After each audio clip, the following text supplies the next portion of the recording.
Ang lihim na libingan ni Moises. Matapos ang mahabang paglalakbay ng Israel sa ilan, tumanda na si Moises, ang leader nilang sumama sa kanila mula sa Egypt, dumaan sa Red Sea, at tumanggap ng 10 utos mula sa Diyos. Malakas pa ang kanyang boses, malinaw pa ang kanyang mata, ngunit alam niya malapit na matapos ang kanyang misyon. Isang araw, dinala siya ni Lord sa tuktok ng isang bundok.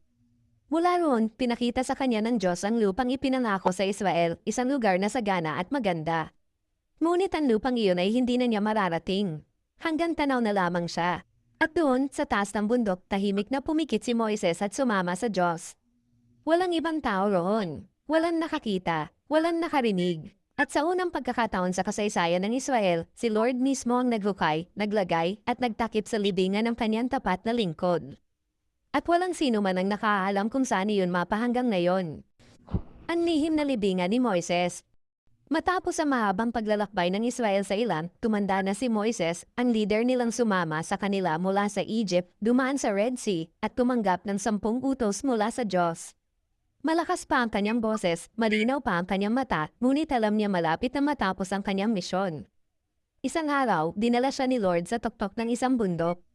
Mula roon, pinakita sa kanya ng Diyos ang lupang ipinangako sa Israel, isang lugar na sagana at maganda. Ngunit ang lupang iyon ay hindi na niya mararating. Hanggang tanaw na lamang siya. At doon, sa taas ng bundok, tahimik na pumikit si Moises at sumama sa Diyos. Walang ibang tao roon. Walang nakakita, walang nakarinig. At sa unang pagkakataon sa kasaysayan ng Israel, si Lord mismo ang naghukay, naglagay, at nagtakip sa libingan ng kanyang tapat na lingkod. At walang sino man ang nakaalam kung saan iyon mapahanggang ngayon.